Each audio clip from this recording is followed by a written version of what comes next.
Modelling থেকে অভিনয় জগতে পদার্পণ করা কেয়া পায়েল ইতিমধ্যে 400-এরও বেশি নাটকে অভিনয় করেছেন এবং পেয়েছেন দর্শকপ্রিয়তা। 2020 সাল থেকে নিয়মিত অভিনয়ে থাকলেও এখনো বিয়ের পিঁড়িতে বসেননি, যা নিয়ে ভক্ত অনুরাগীদের মধ্যে কৌতূহল রয়েছে।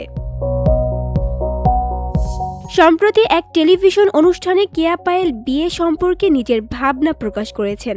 তিনি বলেন, বিয়ে করলে সবাইকে জানিয়েই করব। বিয়ে জানিয়ে করাটাই সুন্দর। জীবনের এত সুন্দর পথ চলায় আমি চাই সবার আশীর্বাদ থাকুক। সব মেয়েরই উচিত স্বাধীনভাবে চলা। যে পরিবারে আমার বিয়ে হবে আমি চাই তারা আমাকে আপন করে নিক, আমিও তাদের আপন করে নেব।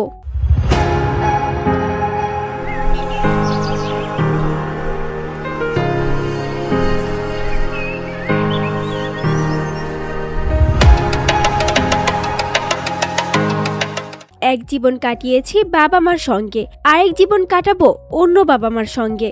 তখন নতুন করে আরেক কেয়া পায়েলের জন্ম হবে।